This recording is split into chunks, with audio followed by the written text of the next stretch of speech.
Coming to the calculating the theoretical value of the fair value for the future contract, that is of sub question B here. So we need to calculate the theoretical value for the month of February separately and for the month of March separately.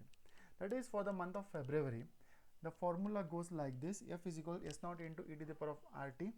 S naught is given as a current index as 986 into e to the power of R, which is 18%, 0.18, into the time. This is for the month of February, so we have taken 2 divided by 12, right? So the value comes out to be approximately, fair value is equal to 1016, right? So since the fair value is 1016 and the future value which is being trading in the derivative market is for 1010, by comparing the fair value and the future value, we can easily know that the future price is less than the fair value, and here we can say that future price is undervalued into the derivative market. So in this case, the investor can take a long position into the future. Hence we suggest to take a long position into the future so that it can make some profits. Coming to the next, calculating the theoretical value for the month of March. The same formula, the same methodology what we use here is, the formula is equal F is equal to S naught into e to the power of RT. S naught, the current index is 986 into exponential value to the power of 0.18 into 3 divided by 12. That is, time frame is for the month of March. So we take Jan, Feb, March, that is 3 months, 3 divided by 12. And the value of the contract, the fair value of the contract comes out to be 1031.3. By using calculator R, by using the table value, we get the exponential value, right? So here the fair value is 1031.3, which is not equal to the fair value, future value of 1019. Again we can say that the future contract, right, is less than the fair value, or the fair value is greater than the future price. Here the future price, which is 1019, is undervalued into the derivative market. Therefore again we can take a long position onto the future contract, right? This is about the decision making with respect to the future price comparing with the fair price. This is going to be the solution for the sub question B. Coming to the solution for the sub question C here, which ask you to calculate here is, calculate the number of S&P CNX Nifty that needs to sell if he decides to hedge until March, right? See, make it very clearly to you that in the data they have given the future price for the month of February as well as for the month of March. You have calculated the theoretical value for the month of February and for the month of March, but when it comes to hedging ratio, it is very clearly specifying you for the month of March. If he specifies for the month of Feb, we need to take the February future contract price. If he is asking you to hedge for March, we need to take the future price for the month of March.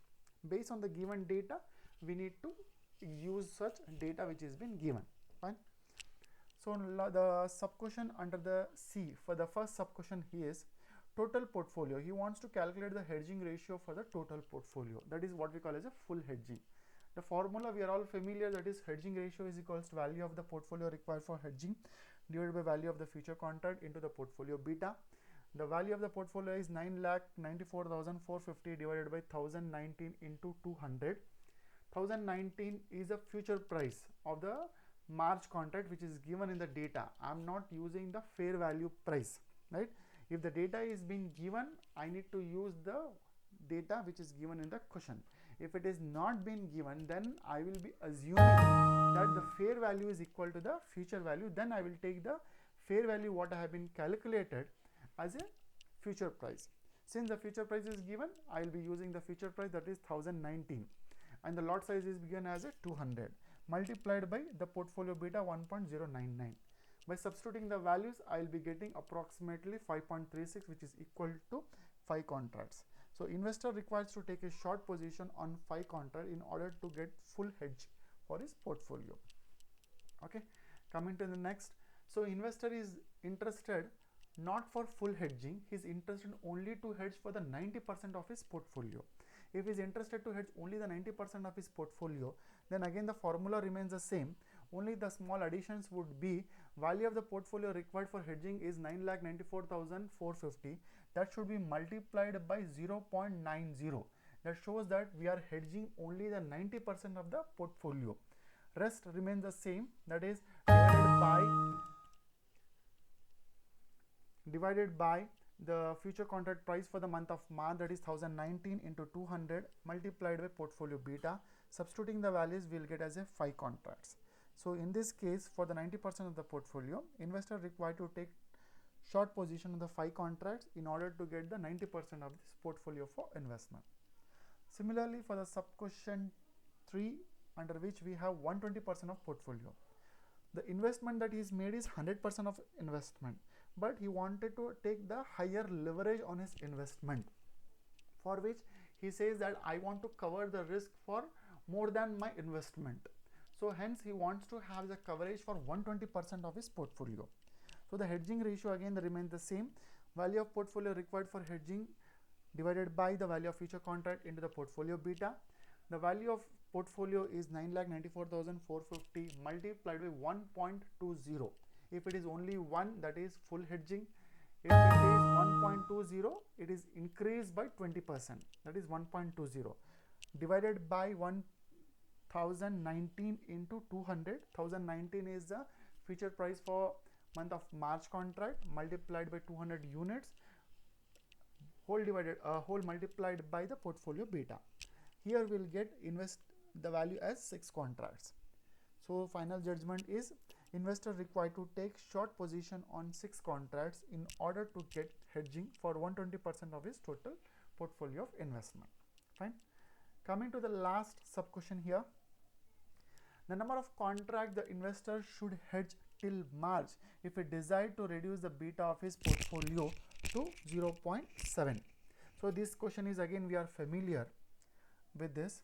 So hedging ratio is equals to value of the portfolio required for hedging whole divided by value of the future contract multiplied by desired beta minus actual beta. Whichever is the higher, we need to take that as a first. So 9,94,450 is a proportion of investment divided by value of the future contract, that is again asking till March. So I will take 1019 into 200, right, multiplied by, right, so actual beta is 1.099 minus desired beta is 0.7.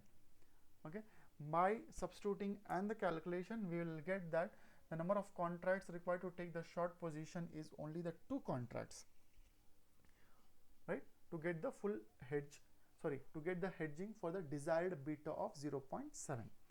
Fine. This is very little lengthy, but again, as I said, like these are problems usually we will get for the case studies, right? So hope you understood. If you have any clarification, please do post and get the clarification for the question. Thank you.